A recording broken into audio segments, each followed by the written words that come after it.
Hello everybody and welcome back to another episode of Microsoft Flight Simulator. Today we're going to have more news and updates. A few really cool items that are up on the board here. Some updates to the aircraft coming. Some pretty exciting stuff for the simulator, so stick around. If you are interested in acquiring any of my Overkill's tutorial guides for Microsoft Flight Simulator, please consider joining me on Patreon. Patreon subscribers level tier 2 and above have access to all of my guides, as well as any future updates and future guides that will be coming down the road. Link to Patreon can be found in the description below.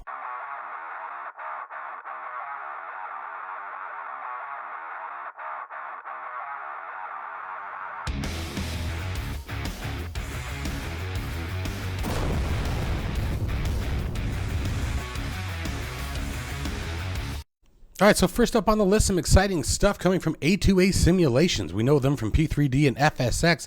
They are bringing the Comanche. Now, I believe that we heard a little bit of news about this quite a ways back. Now, we still don't have a ton more information. However, the developer acknowledges that the team had been ultra quiet for quite a while, so that way they could focus on getting the aircraft ready to go.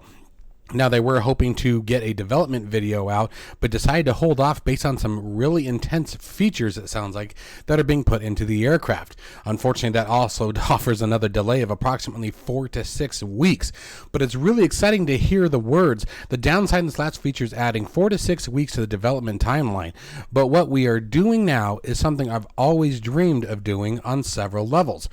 So that really has me interested to what they're going to be doing, especially with the development of the MilVis 310, all the features it offers. It makes me wonder if A2A is going down the same lines and really bringing a whole new level of immersion to the aircraft.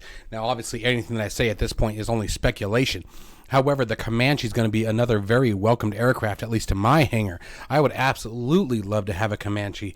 I think that'd be really, really cool. I did have it for P3D, and I remember enjoying it quite thoroughly. Just a cool little airplane. It reminds me of sort of the cousin to the G36 almost. And if the performance is very similar to that, if memory serves, again, it's going to be a very welcomed addition to the flight sim community here on Microsoft Flight Simulator. So let's just hope that 4 to 6 weeks blows by very, very quickly, because I'm super excited to hear this. A2A Simulations has always put out some fantastic products. I've never had any issue with their work, and I'm really excited to see them coming over to Microsoft Flight Simulator. Only a matter of days after its release, the Phoenix Simulations A320 received its first update. Some bugs and community reports that have been addressed with this latest update bring a much more enjoyable aircraft. Now, I have to say the Phoenix A320 is very, very well done. It is a very fun aircraft. I flew it the day I got it, was able to take my Flybywire A320 experience, go right into the A320 from Phoenix, was able to get airborne, and did a full flight and had a great time with it. The features in the EFB, some of them are really cool. There were some weird oddities to the Phoenix A320 that I didn't particularly enjoy. Some of the information, for example, has to be calculated over on the EFB, and then you can bring it over to the MCDU. But just little things like that. But the overall performance and enjoyment of the aircraft, I think, was absolutely there. The EFB is a very, very well done piece of software. It offers some really cool functionality. Again, I really enjoy the performance calculators that came with it. Navigraph integration was flawless. The SimBrief integration was seamless. Just really, really all in all well done. Now, while we're on the topic, I keep getting asked, Phoenix A320 or Flybywire A320, and it really depends on what you're looking for. I will say this. If you are on the fence about it and you're a pilot who just sort of enjoys flying the Flybywire A320 from point A to point B, you like getting in, you like turning it all on, getting all the buttons and everything arranged, and just enjoying a nice, smooth, uneventful flight to your destination, my honest opinion is going to be stick with the Flybywire A320. If you're someone who enjoys more of the challenge and the realism that come with the failures and things of that nature, then the Phoenix is definitely going to be the way to go.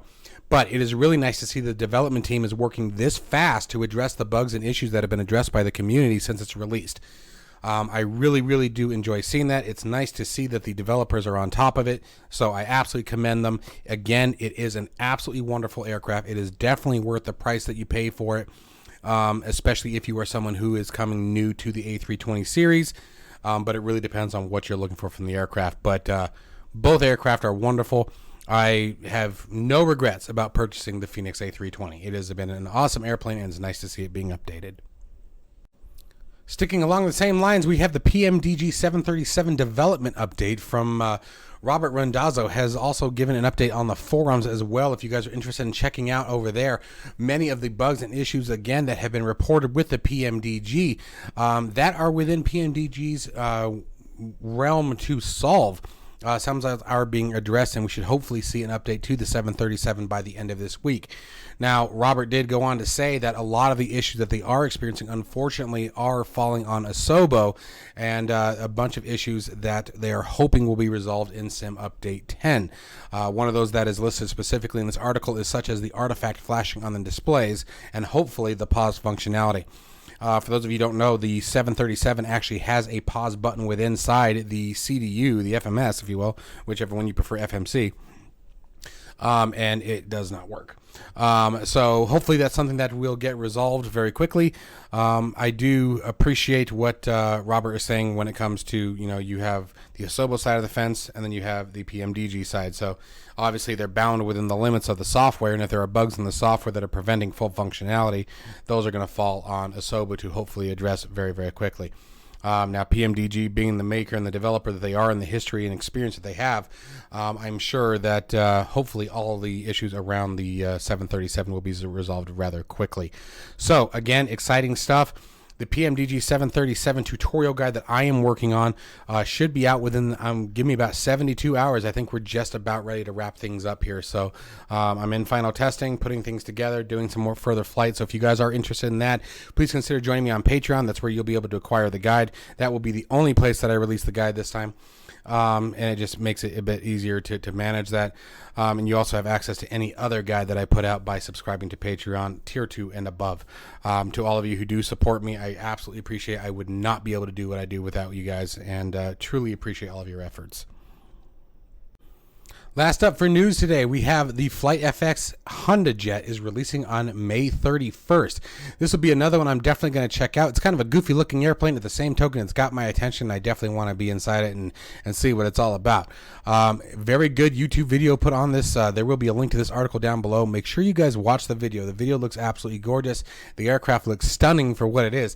I have to say, the engine locations reminds me of something out of Star Trek, like those are supposed to be like warp nacelles, very futuristic kind of looking, very concept type aircraft, if you will. However, the aircraft itself is absolutely cool looking, and I want to check it out. It'd be nice to have another smaller, private jet aircraft to fly. Right now, we're sort of limited, to the Cessna Citation Longitude and the CJ4 in this particular category. And this is a bit smaller, I think, than either one of those. Maybe about the same size as the Longitude. So it's going to be really cool to have a full fidelity aircraft that we're going to be able to fly around with. The Longitude has sort of been put on the back burner since so many updates with this aircraft. Really just sort of made it hard to fly in many situations for a lot of people. You do also have the price point $24.99. So what does that tell me? It tells me I'm not necessarily expecting, the highest study level, if you will, even though it's a really dangerous word to use, I think, in my opinion.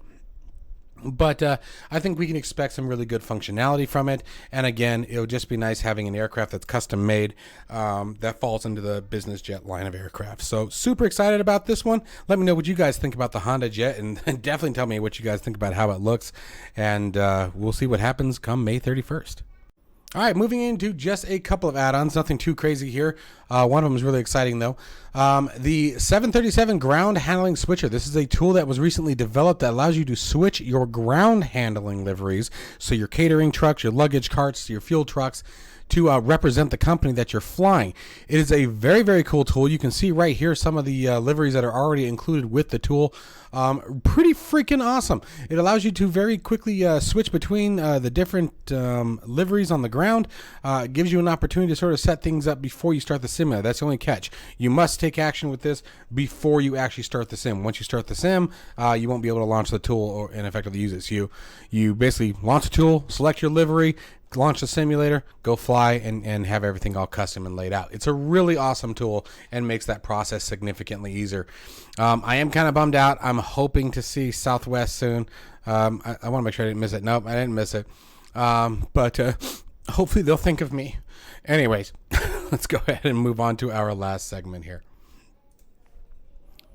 So finally, we have the TBM-930 project mod. Another developer has sort of taken under Mixmug's project here, while Mixmug's had to step away, given all the issues that are happening overseas. Everyone say your prayers and send good thoughts his way. Things are obviously very tough for everybody who's involved over there. But we had one of our incredible community members who took it upon themselves to fix the aircraft since Sim Update 9. Now, I have not tested this. However, we will be flying it, but this was only released 4 days ago. I will give you guys a quick heads up. You need to make sure you come up here to code and then hit download as zip. You need to grab the entire thing in order to grab it. All right. Well, that's going to wrap up today's news, guys. I hope that you enjoyed this video today. I hope you found some valuable information from it. I'm super excited about the Honda Jet. Super excited about the TBM-930. And make sure you guys check out that livery, too. I think you'll really enjoy that a lot. All right, guys. As always, stay safe and healthy, and I will see you in the next one.